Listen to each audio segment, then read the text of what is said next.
you're up. Yes. Well, hello. Good morning again. This is Marci Mowery, president of the Pennsylvania Parks and Forest Foundation.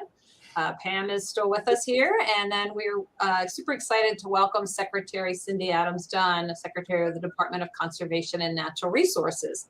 As you know, DCNR is the agency that manages our state parks and state forests, as well as Topo Geo and recreation. So they do a lot for the Commonwealth of Pennsylvania, and we're excited to have the secretary here today to tell us about the 3 new state parks that you have acquired for the citizens of the Commonwealth of Pennsylvania.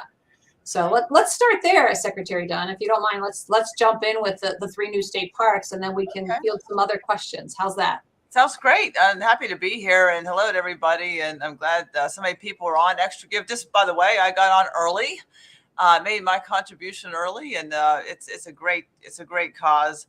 And I know we at DCNR could not do what we do without Pennsylvania Park and Forest Foundation, and so that's why we had the confidence that what we were doing in acquiring 3 new parks was serving Pennsylvania's citizens. We know from what we've heard from our citizens that they want parks, they want access close to home to recreation. And we also know that they'll take care of them. They'll push for funding for them. They'll pick up the trash. They'll help with the maintenance. They'll greet visitors and tell the unique stories of each of these parks. So we have the confidence that acquiring 3 new parks is what the citizens want. And we know that they're there with us through Pennsylvania Park and Forest Foundation and through the Friends groups to support it. So the first one, Susquehanna Riverlands, is on an incredibly beautiful bluff overlooking the Susquehanna. And we have some, I'm so sorry to interrupt you. We have some pictures. Why don't we show them? Oh, good. Pull these up. And first of all, thank you so much for your support through ExtraGive. Oh, good. This is great. You can see the Susquehanna River bluffs there. This is part of the Susquehanna Riverlands Conservation Landscape.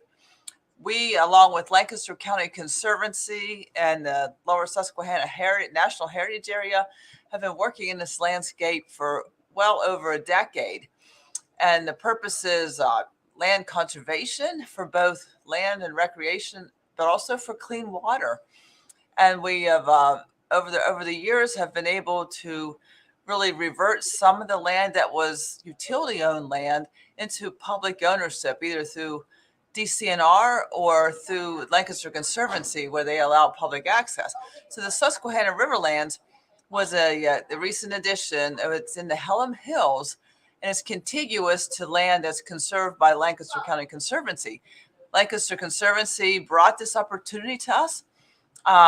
We looked at it and knew right away it was state park material. It's got the Cadorus Creek water frontage. You can see the Cadorus coming in, and that lower stretch of the Cadorus is whitewater.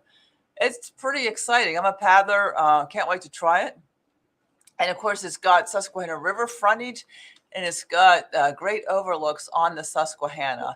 Can you forward the slides, Pam? There are some additional pictures. All right, you can see so you can see the Cadorus frontage there, and it'll be really possible for number one, having public access to the Cadorus, but also it'll be possible for people to paddle down the Cadorus out to the Susquehanna, perhaps go on down to a place like Wrightsville or Columbia, where Marci's from, and enjoy a meal.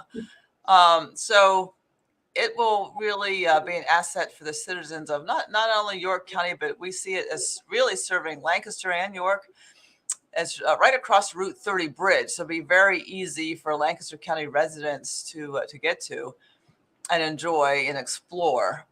So we were very excited by Susquehanna Riverlands and the bluffs there. So going upriver, and I should mention, so those of us who paddle talk in terms of river miles. And river miles are calculated, from the bottom up, from where it goes to Chesapeake. So the bluffs are about at mile 50. So that's about 50 miles from Chesapeake Bay. So going up to mile 222 is Vosburgh Neck. And the Vosburgh Neck is an incredible geologic feature. It's a big oxbow bend in the Susquehanna. And you can see the outside cliff there. It's a remarkable, beautiful cliff feature. But the Vosburgh Neck park acquisitions, about 700 acres. It's about half of the neck, and it has a lot of river frontage. You can see the beautiful panoramic view of the neck. Stunning. Yeah, it is stunning. I tell you what, it is something that, we look for state parks, the features that make Pennsylvania unique, the places that should be public access. They make for a good state park. And so I've paddled this many times. Again, it's mile 222. It's halfway up to Cooperstown, which is mile 444. But it already has a lot of hiking trails. The Friends of Howland Preserve are a citizens group that maintains and takes care of this now. They have a nice array of trails. You can go there today and walk and explore and see this incredible Vosburgh Neck. So for the third park, we now have to travel down into southern Chester County, the Big Elk Creek. The Big Elk Creek's interesting because, looking at that, you might think that would flow into the Delaware River, but it flows into Chesapeake Bay. It's right on the dividing line between the Delaware and Susquehanna drainages, and it goes into Chesapeake Bay. It goes directly to Chesapeake Bay, not to the Susquehanna. It's right on the Mason-Dixon line, 1,700 acres. There's a lot of interesting things about this park. Number one, it's contiguous to Maryland's, a big state park in Maryland, right on the border, so it makes a big block of public land. It's also, you think about the Mason-Dixon line, and you think about freed slaves escaping slavery, and people like Harriet Tubman leading groups of freedom seekers from the eastern shore of Maryland across the Mason-Dixon line into the Kennett Square area. Harriet Tubman and other freedom seekers traveled through this area. And so just imagining, and they followed the waterways like the Big Elk and the White Clay. So just imagining the history and the feet that have trod those creek beds and moved northward across the Mason-Dixon line. So we'll be searching out and telling these untold stories. In Pennsylvania, we need to tell our part of the story of our past that hasn't been adequately told. So we see the Big Elk Creek as a place where we can really tell some stories that the citizens of Pennsylvania haven't had full access to. So we're pretty excited by that. The habitat here, interestingly, is really diverse. We do the Pennsylvania National Diversity Index review on all these sites. Our staff has looked at all these sites. And this one actually is the one that pops up with the most interesting biodiversity and some rare and endangered plant species. So that's really neat. We're pretty excited by that. Obviously, we'll want to map all that out and protect it and hopefully interpret some of that as well. So anyways, it's a great time for every one of these parks. The Friends of White Clay Creek, a PPFF Friends group, has been caring for the Big Elk, and they will continue to, and then they will probably grow their membership around the Big Elk, and people will step up and really steward that land along with us and help tell those stories. So the Friends groups and the partnership with PPFF is just so critical to our confidence. Another role PPFF played in this is really explaining to the citizens in the legislature about the need for state park and forest funding. We have old infrastructure in our state park system. We have dams that no longer meet requirements for spillways. We have water and sewer systems put in the 70s that have really aged out. We have faded infrastructure, pavilions, buildings, bathhouses, etc.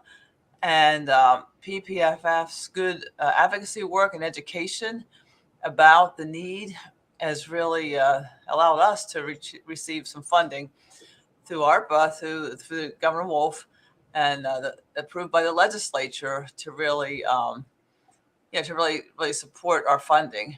We had bipartisan support. Senator Gordner in the Senate, Representative Linda Culver in the House, sponsored bills that really matched the governor's proposal, and we were able to get this done. So that's been a phenomenal year for advancing parks and forests in Pennsylvania, and it's really, we owe a debt of gratitude to PPFF.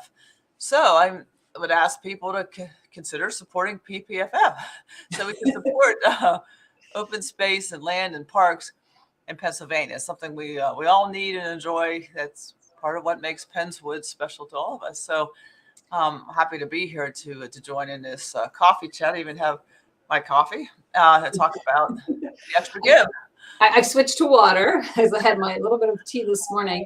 It was interesting that, I joined you at the three unveilings of the state parks, and each one, as you mentioned, is very unique and very special. And when we were at Susquehanna Riverlands, I had often paddled that stretch of river, having grown up in Lancaster County, having lived in Columbia and Bainbridge, and to stand on those rocks and see it from that perspective was just amazing, and looking at a place that I paddled and looked up to be able to stand there and have that vantage point.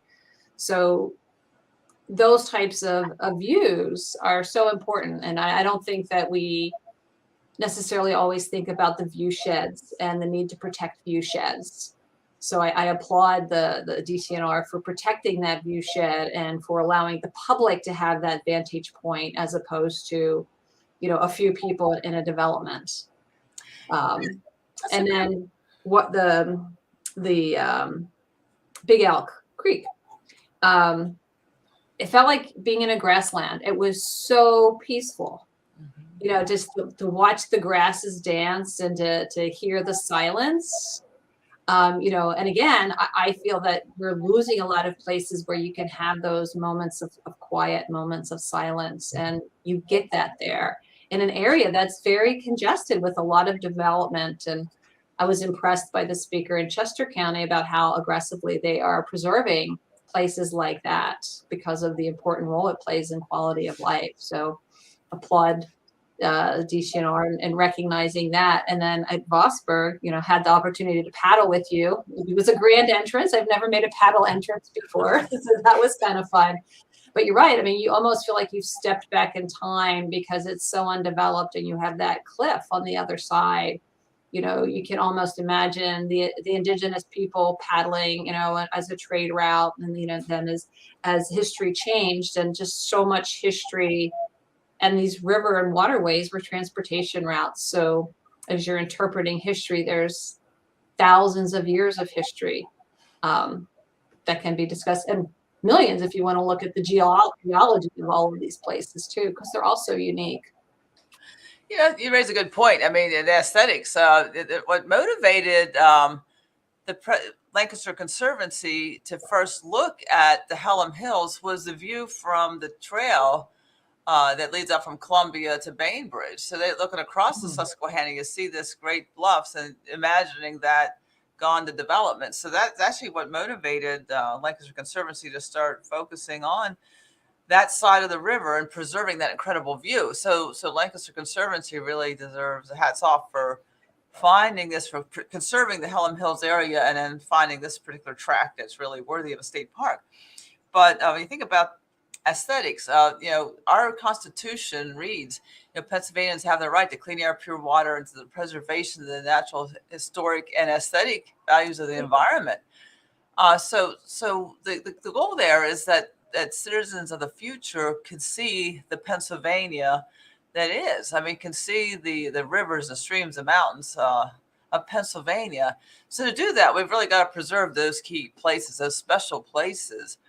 And so it's both a citizen right, but it's also a responsibility. And that's why, nonprofits like PPFF are so critical. It's that citizen responsibility to pass it on, that stewardship to pass that on to the next generation. We in government have a trustee responsibility to do that, but no one in government thinks government can do that alone. It's really on our citizens to, number one, support it and be active themselves, and number two, support government to do it. So, and PPFF does both. So it's it really hats off to PPFF for this special place that we find ourselves right now with 3 additional state parks. So it's pretty interesting and exciting time.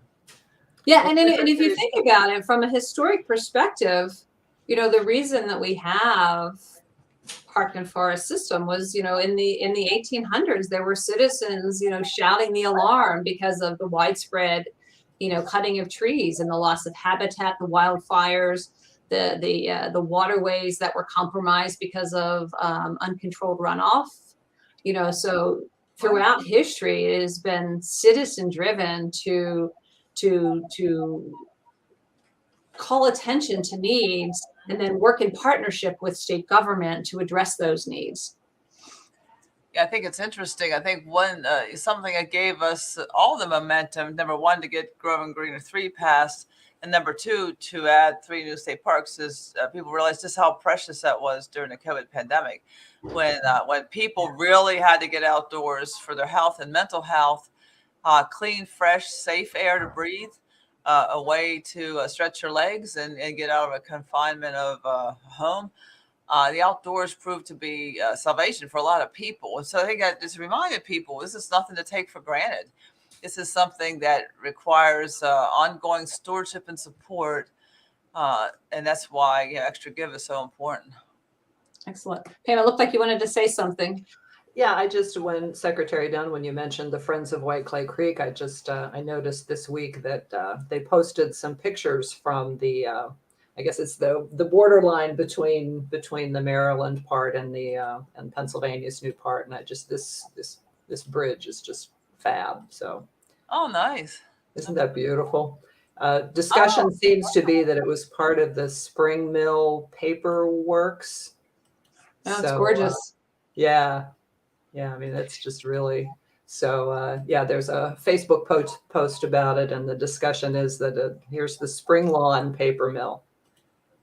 Yeah, the Friends of White Clay are like an interesting example. I mean, the work they've done, the bridges they've built, the hiking trails and such, pretty amazing. What people can do. Yeah.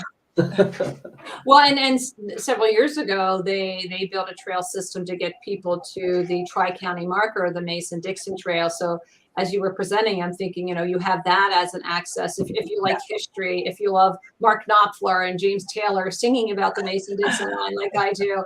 So you have that point. You now have Big Elk Creek, and then at Goat Hill Wild Plant Sanctuary, that is another area that spans the Mason-Dixon line. So you can see remnants of the Mason-Dixon line, some of the points in there. So if you're a history buff, we often think of our parks and forests from a natural history perspective. But if you are interested in cultural history, as you were saying, the Underground Railroad, indigenous history, but there's so much history in these places, and DCNR is doing more and more to interpret that history. Yeah, it's interesting. I someone else listens to that Mark Knopfler tune on the Mason-Dixon line. I think that, number one, that CD is my all-time favorite CD of all times. I mean, Sailing to Philadelphia, and number two, the Mason-Dixon tune. But I remember one of the first events I did as secretary was at Tri-State Marker with the Friends of White Clay Creek. And it's pretty amazing. I mean, the whole history in that neck of the woods. And at the Big Elk Creek grand opening, Todd Pride, who's our first African-American game commissioner in Pennsylvania, but he's also operates a group, about the legacy landscapes in that region. But he was explaining to us how the whole abolitionist movement really arose from that area. And so, it shaped our nation, just like so much in Pennsylvania has shaped the whole nation. The abolitionist movement shaped our nation and its relevance today. So, I mean, the Mason-Dixon line just takes on, layers of importance when you think about our history as a nation and our history as Pennsylvania. And this is something I just don't think we have done its due to the Mason-Dixon and what it really signifies. And so this makes this park all the more exciting. And then to be bordering Fairhill in Maryland, another big park. Again, these were old DuPont properties. This whole array of parks were the old DuPont estates, big tracts of land. So the potential for the partnership and that kind of habitat in a really growing metro area. If you look at the megalopolis, I-95 corridor, it's right off of that, and yet there's this big green spot that is the Maryland and the Pennsylvania state parks in that region. Yes. Yeah, as I was leaving there, it took me all through that area because I was heading up to Scranton for the next one. And, you may have mentioned it, and I don't remember if I remember. I'm sorry, I apologize if I don't remember, but, for Vosburgh Neck, that is the first state park in Wyoming County. Yes. So do you want to talk a little bit about the value of having parks in a county? What do parks do for communities? Well, it's interesting. They were up in Wyoming County. The lawmakers and the citizens were so happy to finally have a park. We only have a handful of counties in Pennsylvania that do not have a state park. And Wyoming County has been asking for this for a long time. And it's just, I mean, they view it as a boon to their economy. They see it as they know they live in a beautiful area. The Endless Mountain area is really pretty, but it's often overlooked. It's interesting. I find it to be a beautiful area, but it's overlooked. It's underestimated. It's actually very close to the Wilkes-Barre-Scranton Metro. So all these parks, by the way, are within like a half an hour drive of a pretty big metro. They're going to serve a lot of people. They view it as attracting people from the Wyoming Valley, their local residents, a place to go on a weekend, a place to go just after work. It's close to Tunkhannock, it's close to Mahoopany and that Route 6 corridor. We have the scenic Route 6 corridor going right near Vosburgh, but they see that as a way to have people stop in Wyoming County and enjoy what Wyoming County has to offer. So it'll serve local folks and it'll serve travelers and tourists as well. And Tunkhannock is really, if you haven't been to Tunkhannock lately, it's really blossoming as a really interesting, neat place to visit. So I think it will become a place where Pennsylvanians and visitors will really come to enjoy and appreciate. And like for citizens, I mean, to see that north branch of the Susquehanna, there's Route 6 corridor, but it wasn't like an easy way for people to get involved and see and paddle the Susquehanna. And there are boat accesses and such if you know where to look, but this will give the public a good way to see that beautiful north branch. Yeah, lovely. And I have to say, I love the words Tunkhannock and Mahoopany. I get to use them regularly. I like Tawanda. So Tawanda's upstream from there. Do you remember the fried green tomatoes scene where that woman rams a car? Something we all had that passing thought, right? Rammed a car and said Tawanda. Tawanda's a stream. Tawanda's a town that's just beautiful from the river. I mean, the whole North Branch, paddling down and visiting the town. It's a great experience. I really recommend people try it.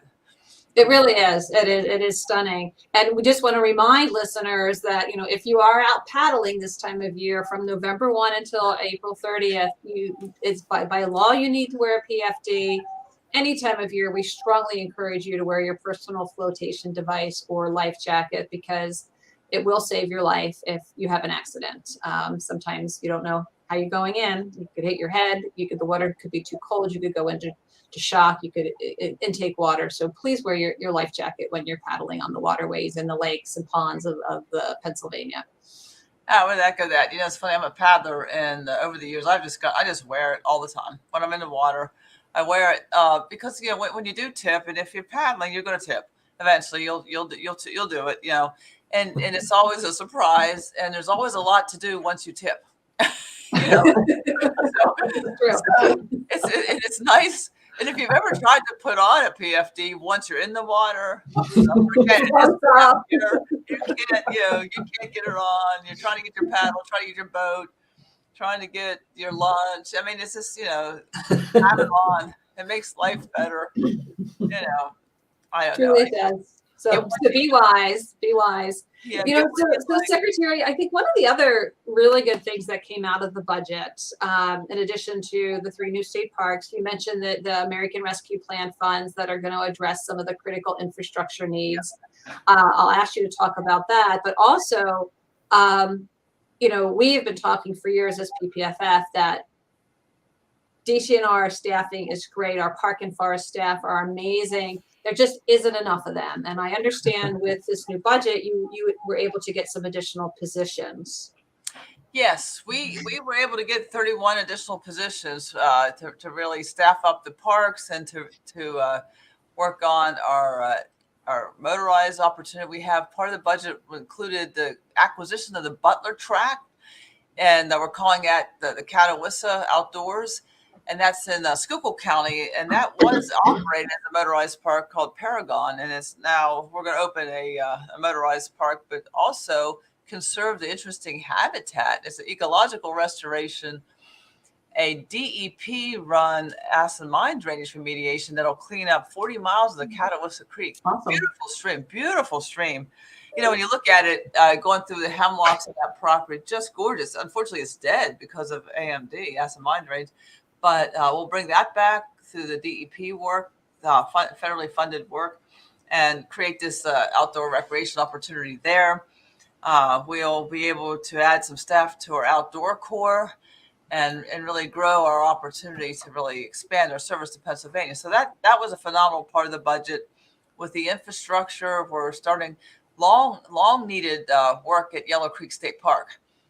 We have water infrastructure there that is old. We have a day use area that needs a major rehab. The roads are terrible because it really was built too close to the water level, and it floods and gets icy and all that. But we'll bring that infrastructure back. I was just at Shikellamy again because we have the money now for the Nature Like Fishway, and that project's going to be, I think, a model as part of the Chesapeake Bay work, but also just because it's the right thing to do.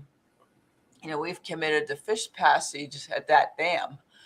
And so we're doing what's called a Nature Like Fishway that really works with the grade we have there. It'll look a lot more natural. Fish will make their way up through a series of pools to get up to that elevation when the dam's inflated. It's an inflatable dam, as you know. So we'll have that underway. Have some infrastructure needs across our system that we're getting started with. We have like a number of dams that have need spillway improvements or other improvements. So we added a bunch of dams to the list as well. So anyway, it was a good year. Between the ARPA funding, the Keystone Fund was high this year. We're able to get a lot of projects going, and we're working with General Services to get some capital projects underway as well. So we have that. And then on the grant side, we were able to run an extra grant round, which is open right now. Well, it's closed now, but we're reviewing the grants that came in this fall. This extra grant round we're able to do because of the ARPA funding for the grant round. But even in September, we used some of our ARPA money to augment the 2022 grant round, and we were able to put out the largest grant round ever at $90 million. Wow. So we're able to say yes to more communities and more partnerships and more projects to get the community close to home recreation, but also conservation across Pennsylvania. So we saw a lot of opportunity. We saw a lot of ability to deliver, and it's been a remarkable year. Yeah, it really has been.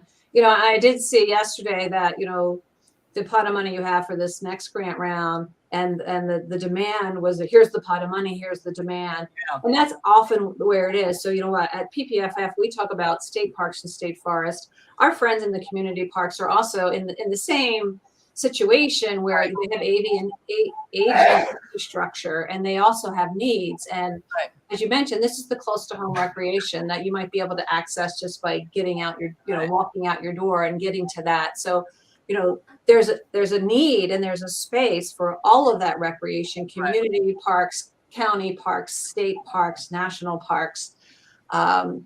So, you know, we empathize and we understand, and we like to voice support for investments in our community parks and let people know that they have needs too, and they have needs for volunteers as well.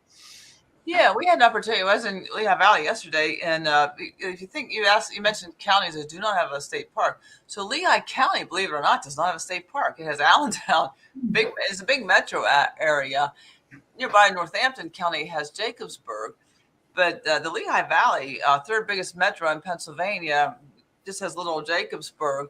But the recreational asset Lehigh County has is the DNL Trail, the Delaware Lehigh Trail, goes through the whole county. And then the Lehigh Valley Greenways Conservation Initiative, Conservation Landscape Initiative, connects all the greenways. We just opened up the Jordan Creek yesterday. And then yesterday I stood with Senator Pat Brown at Kimmett's Lock with the DNL, and together with the Senate money and our money, we announced a $5 million investment at 3 projects on the DNL to try to close that big gap in Allentown, Nice. so that the Allentown residents can even come out of the neighborhoods and get on a trail and be along the Lehigh. Since they don't have a park, that'll be the key recreational asset, for that valley. So that was pretty neat. And the grant money side of this really enabled us to do it. Yeah, and closing that gap too allows for extended bike rides. I mean, I know that my husband and friends and we have ridden from, Lehigh Gorge State Park, have to jump off, at different spaces, but have ridden down and then, jumped on the Delaware Canal and have tried to piece it all together by closing all those gaps to make it like the Great Allegheny Passage where Pam lives, where you can do multi-day trips. That is such an economic boon for an area. Right. It also can be used for transportation, for work. It allows for bike transportation, which opens up opportunities for people to expand their neighborhood and where they can work and shop and play. So it's really we applaud you for that work to close those gaps. You mentioned, you mentioning the economics. That's that investment by government pays back, many times in return to the economy. We know that Pennsylvania's economy is a $14 billion economy for recreation. We know that state parks and forests are a big part of that. Local parks are a big part of that. Our whole recreation economy is big in Pennsylvania. So the taxpayer dollars that go in, or the investment from other dollars that go in, really pays back. So if you think about ways to multiply the dividends, the volunteer time and the volunteer hours that the Friends groups do really magnify that investment in return to the economy. So it's a win-win for the economy, for the environment, for people's health, for recreation, for quality of life. And one thing we know is happening in Pennsylvania. If you look at our property values, you can buy a home in a community in Pennsylvania a lot more cheaply than you can some of the surrounding states. And with a lot of people having the option for telework or partial telework, you have people that are willing to live where they want to live because of some asset, like a state park or a forest or a trail, and choosing to live there, telework from there. And so we see people reinvesting, young entrepreneurial people reinvesting in our communities and setting up home there. So it's really part of our success formula for Pennsylvania. The parks and forests and trails that we have are really going to be the next economy, the next reason people move back to Pennsylvania. We stop the out-migration and bring in some in-migration. So we're seeing it happenstance. We're hearing the stories. People are moving into these places. I have a niece's husband who just accepted a job all the way across the state. I said, how often do you have to make that long drive? He said, never. They never expect me to come. I'll work from here, and I'm working this organization across the state. So it's a new economy, new opportunity. I think it's going to help us. Yes, so true, so true. I do have just two other quick questions, maybe three. One, you talked about the new positions. Can you speak to a minute about opportunities within DCNR? Most people think of park managers and district foresters, but there's lots of things. So let's use this as an opportunity to let people know about job opportunities and career tracks within DCNR. Oh, you think about it, we have a lot of administrative staff, a lot of people who do the admin work, everything, from paperwork to vehicle management to building management to financial management to clerk typists who greet people who come into park and forest offices, to geologists. We have the geologic survey and employs geologists. We have engineers and landscape architects and facilities design and construction. We have foresters working in the Bureau of Forestry. We have environmental planners working in Bureau of Rec and Con and also Bureau of State Parks. We have park and rec people working in state parks and forestry and in Bureau of Rec and Con. Communications staff. We also have the outdoor corps for those, 15 to 18 or 18 to 25. We have either the summer season or the year 10-month season for the outdoor corps, which is through a partnership with both PPFF and SCA, Student Conservation Association. So a lot of people look at outdoor corps, young people look at outdoor corps as perhaps a way into the agency or just a way to get some job skills and a decent paycheck for a period of time. So there's all kinds of opportunities. I think a lot of people don't look deep enough to see the opportunity in DCNR, but there's plenty of job skills that we hire from, and many of the job classifications say that they're more broad than you realize. They'll say you must have this background or relevant background, and so to really explore whether you're qualified for positions, sometimes you have to reach out and just check in and say, hey, does this qualify or does that qualify? We also, we have an incredible wage seasonal staff that we have people that just come back seasonally. They don't have the full-time benefits, but they're wage staff. And we have a very loyal cadre of maintenance workers and rangers and educators who come in seasonally. And I just had a retirement out in Forbes, a guy 80 years old who's been doing that for over 20 years seasonally because he likes doing it, likes working outside. We attract and keep very talented part-time staff.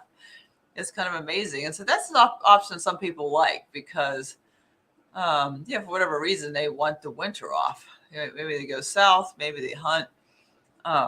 Anyway, so that works for some people. A lot of people in the wage cadre are waiting for a full-time position as well. And we have rangers. We have law enforcement rangers, but our rangers are public contact. They are very flexible. That's a very flexible job category because they have to be. The public will ask them all kinds of questions like, "What's that bird? What's that plant? Where's the trail?" To then swinging into action on law enforcement situations and also, search and rescues and helping people in distress. So that's a position that that we have, a lot of. We had some recent expansion in our Ranger Corps as part of this budget process. So that was good. Excellent. Well, I wanted to give you the opportunity to talk about that because I know I get questions about, what are the career opportunities? And I know that you have openings. My other question, Pam, did you want to say something? I saw you unmuted yourself. No, I'm good. I just was quieting the background noise for a while. Okay. You had mentioned abandoned mine drainage, and I know that there are some plans for DCNR to work in partnership with DEP with abandoned mine drainage and well plugging. These are two things that people, when you look at the infrastructure and maintenance needs in our parks and forests, we often think of the built environment, but the natural environment also has needs, and two of those are abandoned mine drainage and unplugged, abandoned shallow gas wells. Right. So can you talk a little bit about the vision for addressing some of these natural resource infrastructure needs? Sure, and we work in partnership with DEP. DEP does both the abandoned wells and the gas well capping. Both are very active programs, and both received additional funding through ARPA funding. So they're both very adequately funded right now, and DEP is working to put these projects on the ground. DEP will choose, an abandoned mine sites that have the most impact on water. So they'll look for where a priority stream can be really brought back to health. That's why Catawissa popped out, because beautiful stream and remediating several mine drainages into the Catawissa brings back 40 miles out of the Catawissa. So they have a couple sources of funding they use. Some of them are really specifically for recreational projects to bring back a recreation area. Some are mine safety kind of issues. And so they very wisely look at a selection of opportunities and choose projects, often on state forest land, sometimes not. One of the projects they chose for funding early this year, was along the DNL up toward Wilkes-Barre and Mountaintop. There was a mine remediation on a property managed by North Branch Land Trust, and that's being remediated. So that'll enhance the DNL, and of course the big anthracite outdoors area which is a project we funded through grants through Northumberland County. That's a motorized park that has some restoration sites, both in terms of mining, and also has a chestnut grove growing on it. But that site got a big mine remediation and is added a big element of opportunity, recreational opportunity to that. So, and then on the gas well plugging, they have a long list of gas wells to be plugged, and the prioritization they use relates pretty heavily to public safety at first, which we totally understand. But on the ones that are on public land, we have a prioritization. We work with them on getting those capped and plugged. As you know, with climate change, methane is a very potent greenhouse gas, even more so than CO2. So these methane leakages are doing no good for anybody. They're creating a climate change problem, and getting these things plugged is a priority. Obviously, managing the ones that are active now is a priority, but getting the old ones plugged is critical. Places like Oil Creek State Park, they're all over the place. I mean, you think about all the holes poked in the ground there. They're all over the place. You see, if you look at a map of these, a lot of them are clustered in the Northwest, but we have gas wells all over sort of the Northwest kind of half of Pennsylvania, but boy, particularly in that area. So yeah. It's important. I mean, part of the stewardship of the public lands. I mean, one of the biggest challenges, of course, is invasive species. Again, brought on, they get rocket fuel from climate change, but it's more and more expensive to manage the public lands. That's why friends groups have taken on invasives. I'm part of the Pine Grove Forest State Park Friends Group. I see, Pam, you have a Pine Grove Friends Group. Hold that up. So they sell these. I have one too. You can buy one from the Friends of Pine Grove. But they focus on invasives at Pine Grove Forest State Park. Again, it was an old industrial site. It was an iron furnace. So there's a lot of invasive species. We have friends at Cook Forest managing invasive species and helping us with hemlock woolly adelgid. On the stretch of the river between Clear Creek State Park and Cook Forest, that stretch of river, I think it's like 11 miles. I've paddled it. They go through every year and pull out any knotweed starch or any invasive species starch. They get it and pull it out before it gets a foothold. So that's a big activity friends groups do, help us steward these lands. And that is critical. As you know, anyone fighting invasive species, whether it's in your own quarter-acre house lot or whether it's in a bigger piece of land, it's constant. And I'm going on a volunteer invasive species project myself tomorrow on the Appalachian Trail. I'll be there. Yeah. So again, it's constant work. Yeah.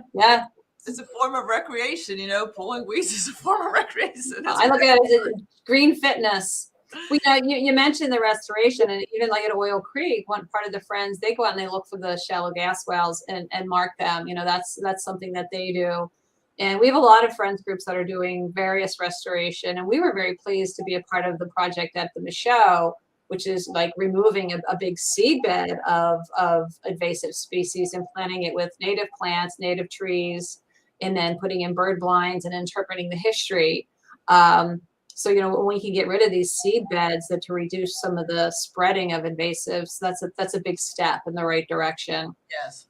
The other thing I want to mention, and maybe Pam can bring it up, is, PPFF and other groups and DCNR have been replanting trees because, we've lost a lot of trees, like you mentioned, hemlock woolly adelgid, emerald ash borer. But, we have a partnership with New Trail Brewing, and they released the replenished IPA. And, people who purchase this beer are actually supporting planting of trees because they've set up an account where they're making donations to PPFF for every case sold, or, equivalents of cases that's going into a tree planting fund. And they're estimating between $20,000 and $30,000 a year will go into that fund so we can plant trees in our parks and forests. And Pam, are you able to find that? You had it up earlier. Okay. Let's just show that. This was just released in September, I believe, was the initial beer unveil, and so far it's raised $8,500 to plant trees. So we applaud people for supporting the purchase of this beer. We remind people, like we did this morning, that alcohol is not allowed in state parks. So purchase this, take it home, drink wisely and safely. They've also just released, Cindy, I don't know if you've seen this, the next new beer, which is part of their State Park Beer Series. And that beer is focused on Washington Crossing, and it's helping to raise funds for us to create an ADA connector trail between the parking lot and the visitor center. So this is an Indian Pale Ale, I believe, if I'm remembering that. Yeah. Hazy double Indian Pale Ale. I'll have to go out and get that. Yeah. So I make a point when they release one of these to go out and get it. For one thing, I'm collecting the labels. And for another, I am enjoying the beers. Like I can speak to the fact that Replenish is excellent for those of us who love IPAs. And I'll have to go get Washington Crossing. It supports a great cause. Beautiful labels. So I don't know what my art project's going to be with these labels. It's going to be something. The Prez label is incredible. Yes. Yeah. Their graphic designer does a really nice job capturing the feel of the place. And earlier this year, we planted trees at Heiner View that was raised by the Heiner View beer that New Trail released. And they actually came up with us and helped us to plant those trees. So it was just my day working shoulder to shoulder with park staff. And I always want to emphasize the work that PPFF does is not to replace park or forest staff. It's to work in conjunction with park and forest staff. And we often say, if there were more staff in state parks and state forests, we could actually do more because we are working in partnership. And sometimes, there's a delay because maybe there's not enough engineers to approve projects, or, there aren't enough maintenance staff to come out with us to do a project. So, we really work in partnership with DCNR. We're never meant to replace DCNR. We're there to augment, to help, and to help raise funds and to advocate on behalf of the department.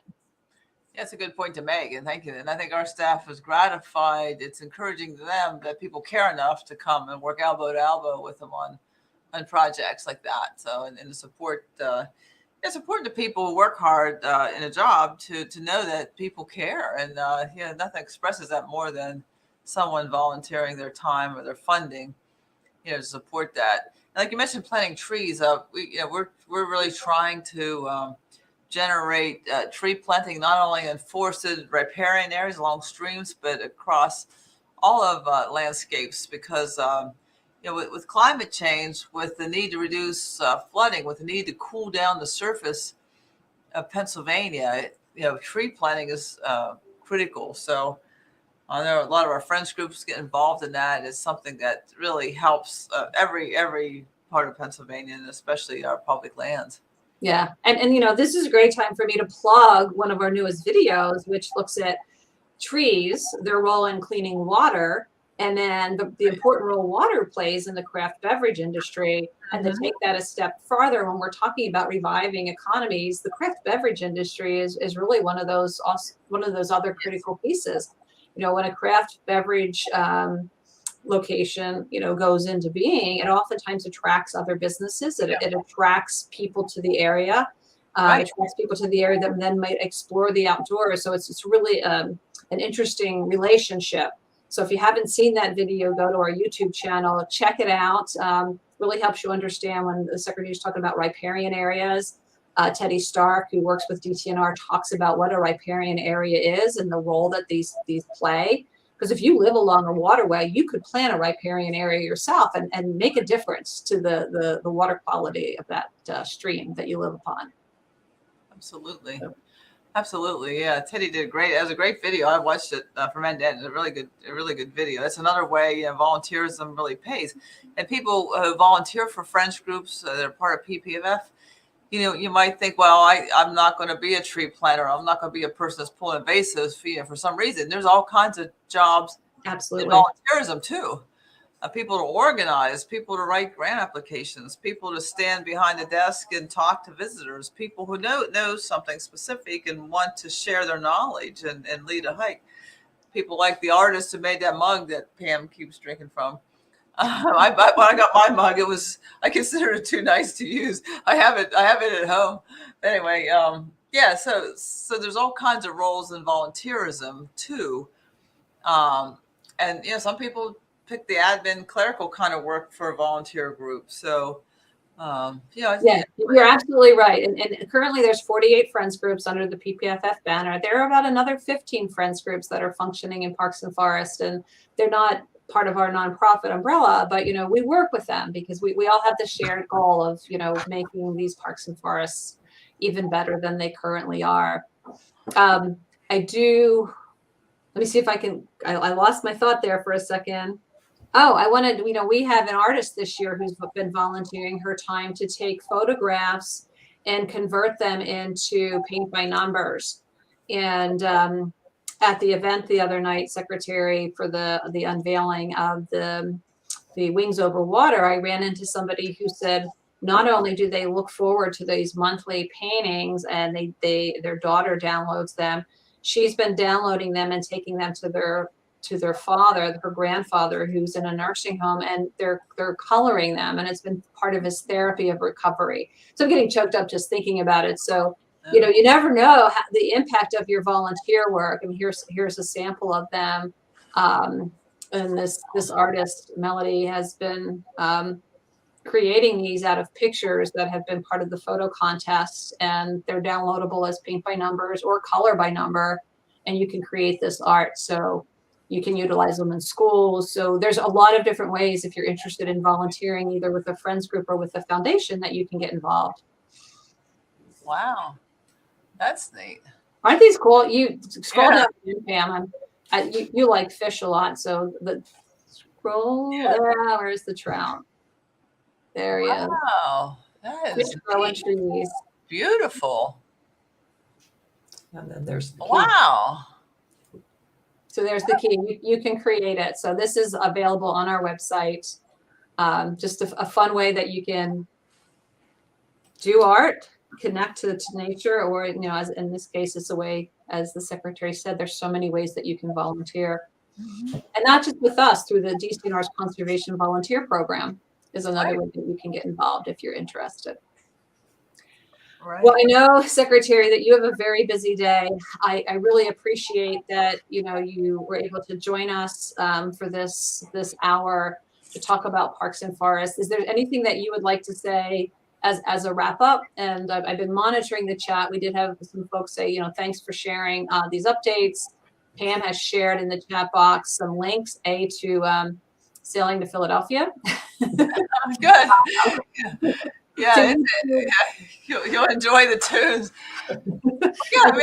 I think it's giving is something that it seems like giving is giving something away, but giving is getting.